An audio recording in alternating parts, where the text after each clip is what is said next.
సంతానలేమితో బాధపడుతున్నారా? 899 రూపాయలకే fertility assessment package. వివరాలకి సంప్రదించండి. నమస్కారం, మీరు చూస్తున్న సుమన్ టీవీ. నేను మీ కీర్తి. నాతో పాటు ప్రముఖ ఆస్ట్రాలజర్ బ్రహ్మశ్రీ నందిబట్ల శ్రీహరి శర్మ గురుగారు ఉన్నారు. నమస్తే గురుగారు. వాగర్థావివ సంపృక్తౌ వాగర్థ ప్రతిపత్తయే జగతః పితరౌ వందే పార్వతీ పరమేశ్వరౌ. ఆదిత్యాయ చ సోమాయ మంగళాయ బుధాయ చ గురుశుక్ర శనిభ్యశ్చ రాహవే కేతవే నమః. శృంగేరి జగద్గురు పీఠాధిపతులకి, కంచి పీఠాధిపతులకి నమస్కారములు తెలియజేసుకుంటూ కార్యక్రమాన్ని ప్రారంభిద్దాం. గురుగారు, January 14th భోగి పండుగ మనమంతా జరుపుకుంటున్నాం. ఇదే రోజు ఏకాదశి రావడం, ఈ ఏకాదశిని శక్తిల ఏకాదశి అనడం చాలా ప్రాధాన్యత సంతరించుకుంది అంటూ ఉన్నారు. ఏంటి గురుగారు, ఈ రోజు యొక్క విశిష్టత గురించి, ప్రాముఖ్యత గురించి తెలియజేస్తారా? మనకు అందరికీ తెలిసిందేనమ్మా, ఏకాదశి అనేటువంటిది సమస్త విధములైనటువంటి పాపకర్మలని పటాపంచలు చేసే రోజు. అవునండి గురుగారు. అయితే ఈ యొక్క పుష్యమాసములో అమావాస్య ముందు వచ్చే ఏకాదశిని షట్తిల ఏకాదశి అని అంటారు. అంటే షట్ అంటే 6, తిల అంటే నల్ల నువ్వులు. ఈ యొక్క నల్ల నువ్వులని 6 విధాలుగా ఈ యొక్క ఏకాదశి రోజునే మనం ఉపయోగించుకోవాలి. పైగా మన అదృష్టం ఏంటంటే ఈ 2026 సంవత్సరం మనకు భోగి పండుగతో షట్తిల ఏకాదశి కలిసి రావడం.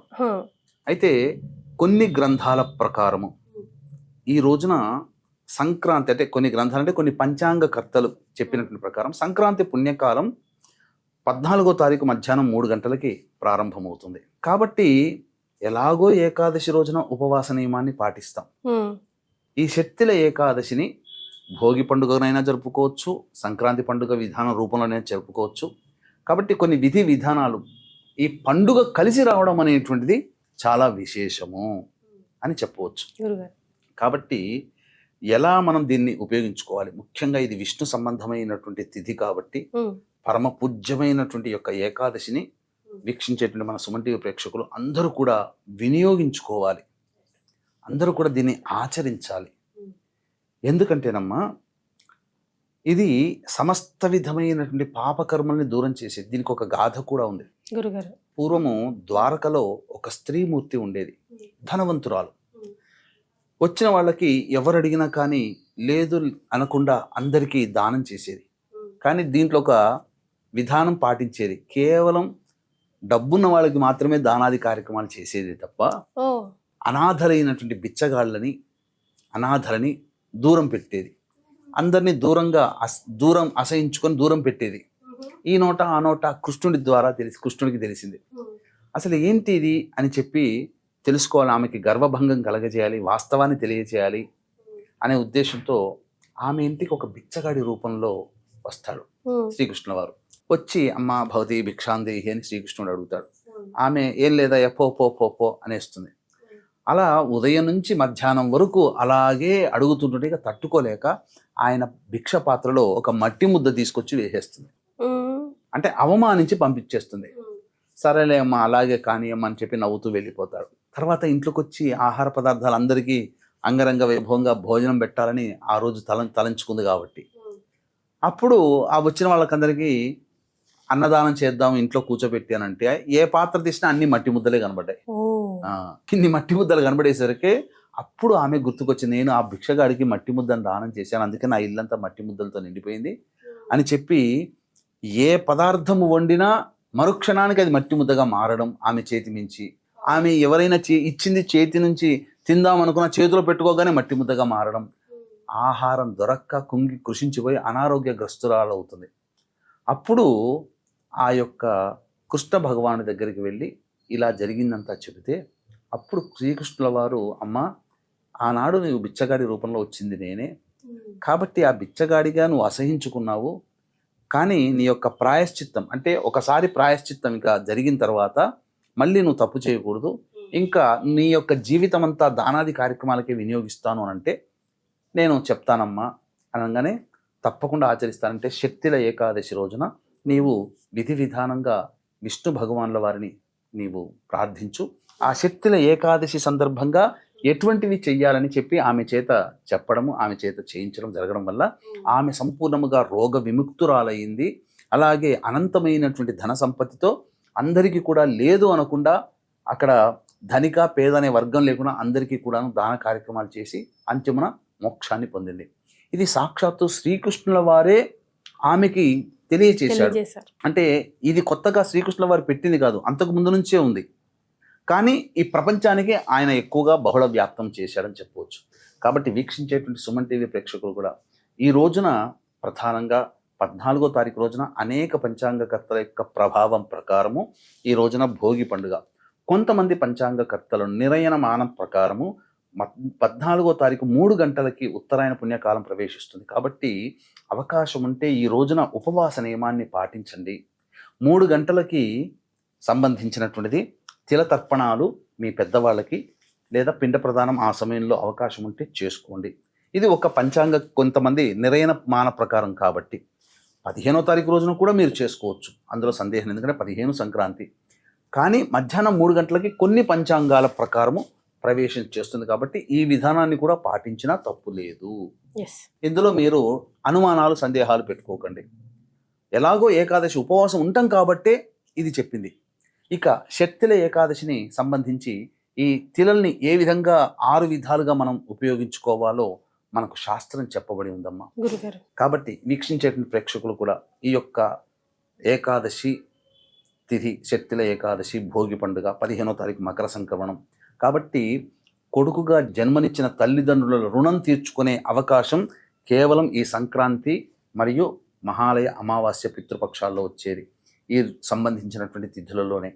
కాబట్టి ఈ ఉత్తరాయణ పుణ్యకాలం సందర్భంగా దగ్గరలోని మంచి పురోహితుని పిలిపించి పిండ ప్రదానము తర్పణాది కార్యక్రమాలు చేసుకోండి. ఇవి అవకాశం లేదు, మేము చేసుకోలేకపోతున్నాం అంటే మన పీఠం ఆధ్వర్యంలో కాశీ క్షేత్రంలో బ్రాహ్మణుని కర్తగా పెట్టి తల్లి వైపు 3 తరాలు తండ్రి వైపు 3 తరాల్లో మరణించిన వారి ఆత్మతృప్తి కోసం పిండ ప్రదానము తర్పణాది కార్యక్రమాలు ఈ యొక్క సంక్రాంతి సందర్భంగా జనవరి 15వ తారీఖు రోజున, పుష్య అమావాస్య సందర్భంగా జనవరి 18వ తారీఖు రోజున చేయించడం జరుగుతుంది. అలాగే సాయంకాలము ప్రదోషకాల సమయంలో ఉగ్రదేవత అనుగ్రహం కోసం సర్వదోష నివారణ పూజలు హోమాలు జరిపించి శక్తిపాతం చేసినటువంటి కరుంగలిమాల ఇవ్వడం జరుగుతుంది. ఈ 2 కార్యక్రమాలు వేరు రెండుటిగా మీరు నమోదు చేసుకోవచ్చు. ఇక ఈ షట్తిల ఏకాదశికి సంబంధించినటువంటిది మనం చేసేటువంటిది ఏంటంటేనమ్మా, ఉదయాన్నే లేచి 14న లేచి కాలకృత్యాదులు తీర్చుకొని సూర్యాస్తమయం కంటే ముందే, ఎందుకంటే సూర్యోదయానికే ఏకాదశి వచ్చింది, ఆల్రెడీ ఉండిపోతుంది. గత క్రింది రోజునే 13వ తారీఖుకే సాయంత్రం వచ్చేసేసింది. కాబట్టి సూర్యోదయ పూర్వమే లేచి కాలకృత్యాదులు తీర్చుకొని స్నానం ఆచరించాలి. ఈ స్నానం ఆచరించే విధానంలో మనం చేసే బకెట్ నీళ్ళల్లో తిలలు వేసుకొని స్నానం నల్ల నువ్వులు వేసుకొని స్నానం ఆచరించాలి. లేదు నల్ల నువ్వులని శరీరంగా తల మీద పెట్టుకొని ధారగా మన శరీరం మించి రావాలి. ఒక 10 లేదా 20 గ్రాముల నల్ల నువ్వులు మనం నెత్తి మీద పెట్టుకొని స్నానం ఆచరిస్తే మన ఒంటి మీద గుండా ఆ యొక్క నల్ల నువ్వులు మన శరీరం దాటి వెళ్ళాలి. ఇది ప్రధానంగా. ఇక మొదటిది. ఇక రెండవది, బయటికి రాగానే నల్ల నువ్వులు కొన్ని పిండి చేసుకోవాలి. ఆ రోజున మన శరీరానికి పూసుకోవాలి స్నానం తర్వాత. ఇక తర్వాత రాగానే మొట్టమొదలు ఈ సంబంధించినటువంటి దేవతలకి నల్ల నువ్వులతో అర్చన అయినా చేయవచ్చు. విష్ణుమూర్తికి తప్పులేదు, విష్ణుమూర్తికి కూడా నల్ల నువ్వులతో చేయవచ్చు, తప్పులేదు. లేదు నల్ల నువ్వులతో తర్పణాది కార్యక్రమాలు జరిపించి పెద్దలకి పిండ ప్రదానం చేస్తారు కదా, తర్పణాలు కూడా చేస్తారు కదా, తర్పణాది కార్యక్రమాలు పెద్దలకి ఈ రోజున వదలాలి. ఇక ఇది మూడవది. ఇప్పుడు బ్రాహ్మణుడు కర్తగా ఉంటే పర్వాలేదు, ఒకవేళ లేకపోతే ఎలా వదులుకోవాలని అన్నప్పుడు మనం అంటే ఎవరైనా కానీ దక్షిణం వైపు ఫేస్ పెట్టి మొట్టమొదలు గణపతికి నమస్కారం చేసుకొని గణపతికి ప్రార్థన చేసి, నేను ఈరోజు మా పెద్దలకి తర్పణం వదులుకుంటున్నాను కాబట్టి నాకు అంగీకారాన్ని తెలుపు, నాకు అనుజ్ఞ ఇవ్వు, అధికారాన్ని ఇవ్వు అని గణపతికి నమస్కారం చేసుకొని దక్షిణం వైపు ఫేస్ పెట్టి అప్పుడు చేతిలో నల్ల నువ్వులు వేసుకొని ఒక్కొక్కటి తండ్రి పేరు తల్లి పేరు అలా ఒక్కొక్కటికి ఒక్కొక్క విధంగా, అంటే మొదలు అరచేతిలో కొన్ని ఇంత నల్ల నువ్వులు చిటికెడు వేసుకొని తండ్రి పేరు చెప్పుకొని గోత్రం చెప్పుకొని తండ్రి పేరు చెప్పుకొని పరమపదించిన వాళ్ళ ఆ పేరు చెప్పుకొని అప్పుడు పేరు తర్వాత తర్పయామి తర్పయామి తర్పయామి అని ఈ విధంగా బొటన వేలి గుండా నీళ్లు వదలాలి. తర్వాత తల్లి లేకపోతే తల్లి పేరు కూడా చెప్పుకొని వాళ్ళ తల్లి గోత్రం అంటే వాళ్ళ గోత్రమే అవుతుంది, ఇలా చెప్పుకోవాలి. తల్లి వైపు 3 తరాలు తండ్రి వైపు 3 తరాలు వాళ్ళ పేరు చెప్పుకొని దక్షిణం వైపు ఫేస్ పెట్టి చెప్పుకోవాలి. అది లేదనంటే ఎలాగో మనం 15వ తారీఖు రోజున జనవరి సంక్రాంతి సందర్భంగా పుష్యామ సందర్భంగా కాశీ క్షేత్రంలో మన ఆధ్వర్యంలో పిండ ప్రదానం తర్పణాది కార్యక్రమాలు చేయించడం జరుగుతుంది. ఇది తర్పణాలు వదలాలి. ఇది 3వది. ఇక 4వది ఈ సంబంధించినటువంటిది తిలా హోమం చేసుకోవాలి. తిలలతో హోమం చేయాలి. ప్రతి ఇంట్లో అది చేసుకోవాలి. 6 రకాలుగా చేసుకోమన్నారు.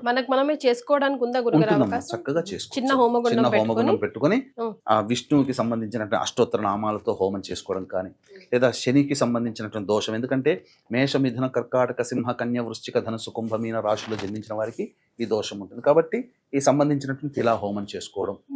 ఆ తిలా హోమం అయిన తర్వాత నల్ల నువ్వులతో చేసినటువంటి పదార్థములు భుజించాలి ఈరోజు. 5వది. జనరల్ గా మనం నల్ల నువ్వులు తినాం కదా గురుగారు. తింటారమ్మా, పూర్వకాలంలో ఉంటుంది. లడ్డూలుగా చేసుకుని తినవచ్చు. చాలా ఇమ్యూనిటీ, ఐరన్ పెరుగుతుంది. భోజనానికంటే ముందు నల్ల నువ్వుల్ని బ్రాహ్మడికి దానం చేయాలి. 5వది నల్ల నువ్వులు దానం చేయడం. 6వది నల్ల నువ్వులతో భోజనం చేయాలి. సంబంధించిన పదార్థాలు, పిండి వంటలు పూజించడం. 6 రకాలుగా నల్ల నువ్వుల్ని ఈరోజు ఉపయోగించుకోవాలి. ఇది విధానం అమ్మ. శక్తిల ఏకాదశి కొన్ని పంచాంగాల ప్రకారం మకర సంక్రాంతి మధ్యాహ్నం 3 గంటలకి ప్రారంభమవుతుంది. భోగి కూడా ఆ రోజే అయింది. కాబట్టి సమస్తమైనటువంటి మానవులు ఈ యొక్క అవకాశాన్ని అందరూ వినియోగించుకోండి. ఎందుకనంటే సాదాసీదమైనటువంటి ఏకాదశి కాదమ్మా. ఈసారి మనకు సంక్రాంతి ఈ ఏకాదశితో వస్తుంది. ఎలాగో ఉపవాసం ఉన్నారనుకోండి, సంక్రాంతి రోజున చక్కగా ఆ యొక్క సంబంధించినటువంటిది ఉపవాసం ఉండి పెద్దలకి పిండ ప్రదానం, తర్పణాది కార్యక్రమాలు చేసుకొని భోజనం చేస్తే అద్భుతమైన అవకాశం. మళ్ళీ ఇటువంటి ఏకాదశులతో కూడుకున్నటువంటి సంబంధించింది మళ్ళీ ఎప్పుడు మనకు రాలేదు. వార నక్షత్రాలు అన్ని కూడా కలిసి వచ్చాయి. పైగా శనికి సంబంధించినటువంటి నక్షత్రాల్లో అనురాధ నక్షత్రం ఉంది ఈ రోజున, 14వ తారీఖు రోజున. కాబట్టి శక్తుల ఏకాదశిని విధిగా పాటించాలి. ఇప్పుడు తల్లిదండ్రులు ఉన్నవాళ్ళు తర్పణాలు వదలకుండా మిగతా 5 చేయవచ్చు. తల్లిదండ్రులు ఉన్న వాళ్ళు వదలకూడదు కదా. అవునండి. ఇంటి యజమాని తండ్రి చేస్తాడు. మిగతా వాళ్ళు ఈ మిగతా 5 చేయవచ్చు. సో చాలా చాలా సింపుల్ అండ్ చాలా చాలా పవర్ఫుల్ రెమెడీ కూడా. అంటే సంవత్సరం స్టార్టింగ్ ఈ ఒక్క రెమెడీ పాటించుకుంటే సంవత్సరం అంతా మిగతా 365 రోజులు హ్యాపీగా ఉండొచ్చు కదా గురుగారు. సంతోషంగా బతకొచ్చు. విష్ణుమూర్తి యొక్క అనుగ్రహాన్ని పొందిన వాళ్ళు అవుతారు. పైగా కృష్ణుడి ద్వారా బహుళ వ్యాప్తమైనటువంటి పరిహారం అందరికీ యోగాన్ని ఇస్తుంది. ఎస్ గురుగారు, చాలా సంతోషం అండి. ధన్యవాదాలు. సర్వం శ్రీ ఉమామహేశ్వర పరబ్రహ్మార్పణమస్తు.